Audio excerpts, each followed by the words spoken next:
కమల తన కూతుళ్ల గదిలోకి హడావుడిగా వెళ్తుంది. అక్కడ ఆమె 5 కూతుళ్లు తయారవుతూ ఉండటం ఆమె చూస్తుంది. ఈ రోజు మన 5 దేవకన్యలా మెరిసిపోతున్నాం. కావాలంటే చూడండి, అందరూ మన 5 వైపే అలా చూస్తూ ఉండిపోతారు. పార్టీలో అంత అందంగా తయారై వెళ్తాం కదా మరి మనం. అందరూ మిమ్మల్ని చూస్తుంటారు మరి. కానీ నాకు ఒక విషయం అర్థం కాదు. మీ దగ్గర ఇన్ని రకాల డ్రెస్సులున్నా ఎప్పుడు మీ 5 ఆ పటియాలా డ్రెస్లే వేసుకుంటారు. ఎందుకు? నీకు బాగా తెలుసు కదమ్మా, ఈ పటియాల సూట్ లో మేము 5 అప్సరసల్లా ఉంటామని.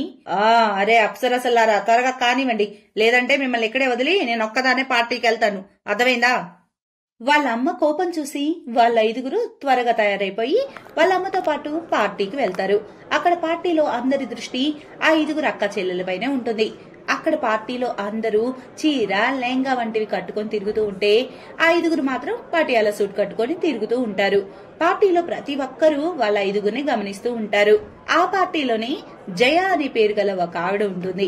ఆమె 5 చూసి అక్కడ ఒకరిని అడుగుతుంది, ఈ 5 అమ్మాయిలు ఎవరు? చూడటానికి ఎంతో అందంగా ఉన్నారు.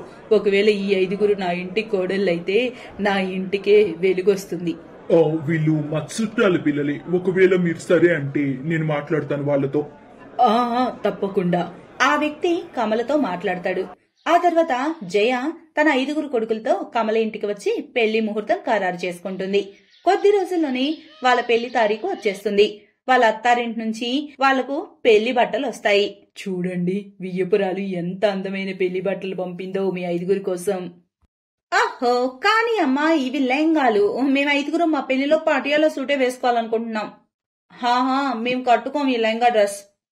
మీ 5 బుర్రలు కాని పాడవలేదు కదా. మాకవన్నీ తెలీదు. ఈ రోజుల్లో పెళ్లి కూతుర్ల కోసం చాలా అందమైన పటియాలాలు దొరుకుతున్నాయి. మేము అవే వేసుకుంటాం, లేదంటే మేము అసలు పెళ్లే చేసుకోము. తన కూతుళ్ల పంతం ముందు ఇక కమల తలవంచాల్సిన పరిస్థితి. తన 5 కూతుళ్లకు బ్రైడల్ పటియాలా సూట్ ఇప్పిస్తుంది. పెళ్లి రోజున ఆ 5 బ్రైడల్ పటియాలా సూటే వేసుకుంటారు. అది చూసి అక్కడ వాళ్ళందరూ వాళ్ళ అత్తతో అంటారు, ఇదేంటే జయ్య, నీ కోడళ్ళు పెళ్లి లెహంగాలు వేసుకోకుండా పటియాలా సూట్ లోనే పెళ్లి కానిచ్చేశారు. అయితే ఏమైంది? పటియాల సూటే కదా వేసుకుంది, ఏదో మిడ్డీలు మినీలు వేసుకున్నట్టు మాట్లాడుతున్నారు. పెళ్లి తర్వాత 5 పటియాల బ్రైడ్ సూట్ మీదే అత్తారింటికి వచ్చారు. పెళ్లి పనుల్లో అందరూ అలసిపోతారు. అందుకే జయ మరుసటి రోజు తన 5 కోడళ్ల ముఖం చూపించే ఆచారం పెడుతుంది. ఇక మరుసటి రోజు ఉదయం, ఇవి తీసుకోండమ్మా, ఈ రోజు సాయంత్రం ఆచారంలో మీ 5 ఈ చీరలు కట్టుకోండి. ఇందులో మీరు ఇంకా అందంగా కనిపిస్తారు, చూస్తుండండి. అది చెప్పి జయ తన గదిలోకి వెళ్లిపోతుంది. కాని చీరలు చూసి ఆ 5 మూతి ముడుచుకుంటారు. అరే యార్, ఈ చీర గీర నేనైతే కట్టుకోను.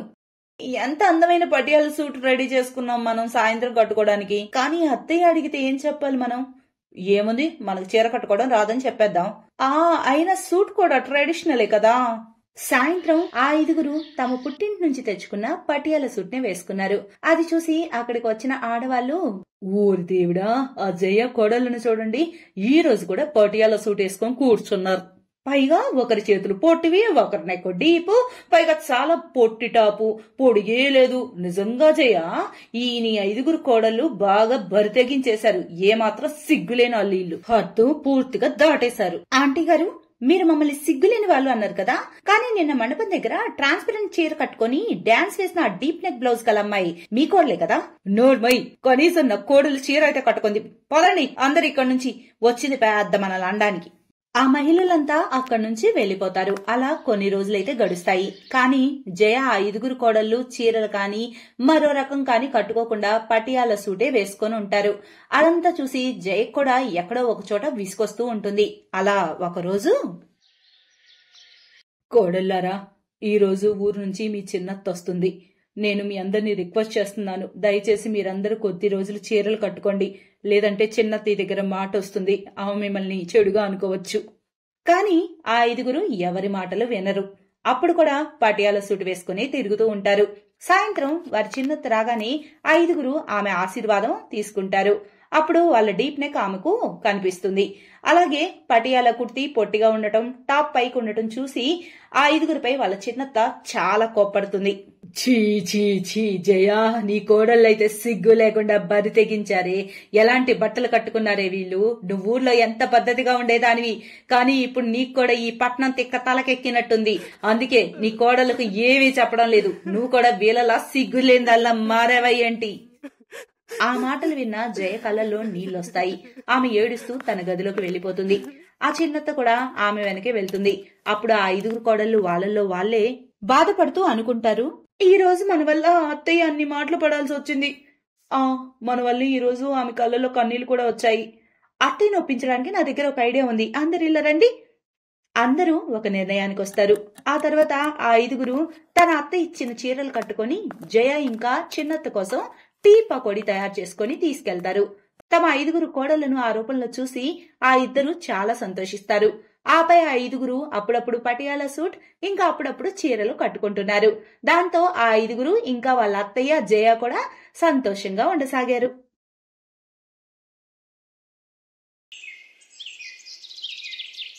సేఠ్ ధనరాజ్ మరియు అతని భార్య పెద్ద కూతురైన జాన్వికి 4 సంవత్సరాలు, రెండో కూతురైన సోనియాకి 3 సంవత్సరాలు, మూడవ కూతురు మానసికి 2 సంవత్సరాలు. ఇప్పుడు మళ్ళీ ఆమె గర్భవతి. ఇప్పుడు మాత్రం ఒకేసారి ఆవిడ 2 కవలలకు నేహ మరియు స్నేహకు జన్మనిచ్చింది. అలాగే కాలం గడిచింది. ఒకరోజు సేఠ్ తన కుల పండితుడిని తన 5 పిల్లల జాతకం చూపించడానికి పిలుస్తాడు. రామ రామ రామ రామ, ఏంటి అతవిది? వీళ్ళ జాతకంలో ఇలా నేను మొదటిసారి చూస్తున్నాను. ఏమైంది పంతులు గారు? అంతా బానే ఉంది కదా? వాళ్ళ జాతకాలేమీ అంత బాగాలేదమ్మా. వారి జాతకాలు ఒకరితో ఒకరికి ముడిపడి ఉన్నాయి. అంటే నాకేం అర్థం కాలేదు. అంటే దాని అర్థం మీ 5 కూతుర్ల పెళ్లి ఒకే మనిషితో అవ్వకపోతే వాళ్ళ ప్రాణాలకి చాలా ముప్పు ఉంది. అందుకే ఈ 5 అక్కచెల్లెలకి ఒకడే భర్త అవుతాడు. ఈ విషయం వినగానే వాళ్ళిద్దరూ అవాక్కయ్యారు. ఇలానే కొంతకాలం గడిచింది. నెమ్మదిగా వాళ్ళందరూ ఎదిగిపోయారు. వాళ్ళ 5 చూస్తే ఒకటే అనిపిస్తుంది, 5 శరీరాలు ఒకే ప్రాణమని. మనీష్ జాహ్నవితో ప్రేమలో పడ్డాడు మరియు జాహ్నవికి కూడా అతనంటే చాలా చాలా ఇష్టం. ఓ, అది నువ్వేనా? నువ్వు జాహ్నవిని ప్రేమిస్తున్నావా? పెళ్లి కూడా చేసుకోవాలనుకుంటున్నావా? మా ఇంటి పిల్లని పెళ్లి చేసుకోవాలి అని అనుకుంటే ఒక షరతుని ఒప్పుకోవాలి. ఆ షరతుని నువ్వు ఒప్పుకుంటానంటేనే నేను నీకు జాహ్నవిని ఇచ్చి పెళ్లి చేస్తాను. అది ఎలాంటి షరతు అయినా జాహ్నవి కోసం నేను ఎలాంటి షరతునైనా ఒప్పుకోవడానికి రెడీగా ఉన్నాను.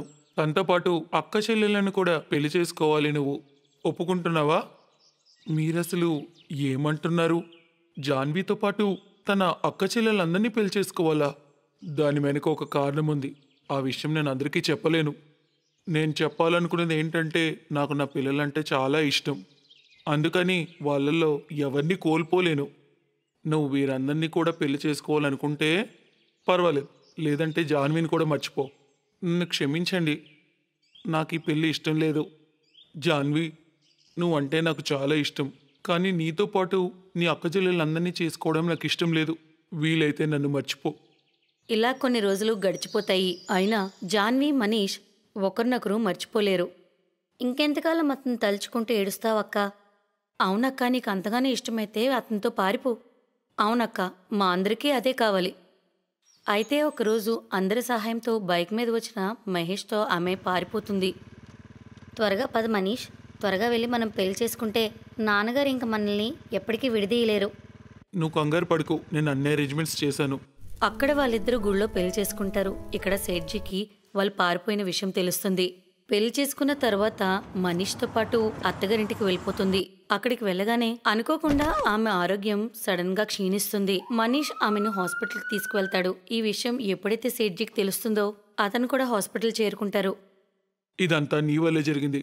నువ్వు నా ఒక్క కూతురుతో పెళ్లి చేసుకోకుండా ఉంటే తనకి ఈ రోజు ఈ దుస్థితి పట్టేది కాదు. అంటే నా 5 కూతుర్ల జాతకంలోని ఏమి రాస్తుందంటే, ఈ 5 ఒకే అబ్బాయితో పెళ్ళి అవ్వకపోతే వీళ్ళు 5 చనిపోతారని. ఈరోజు నీ వల్ల నా కూతురు చావుబ్రతుకుల్లో ఉంది. నా కూతుర్లను నేను కోల్పోతాను. లేదు, నా జాహ్నవికి నేనేం కానివ్వను. తను బ్రతికించుకోవడానికి నలుగురేంటి, 1000 మందినైనా పెళ్లి చేసుకుంటాను. జాహ్నవిని కాపాడటానికి మనీష్ మిగతా 4 పెళ్లి చేసుకుంటాడు. మరికొంతకాలానికి జాహ్నవి ఆరోగ్యం కుదుట పడుతుంది. మరి కొన్ని రోజుల్లో ఆమె బాగా ఇంటికి వచ్చేస్తుంది. అయితే వాళ్ళందరూ చాలా సంతోషంగా భర్తతో జీవితం కొనసాగిస్తారు. Thanks for watching.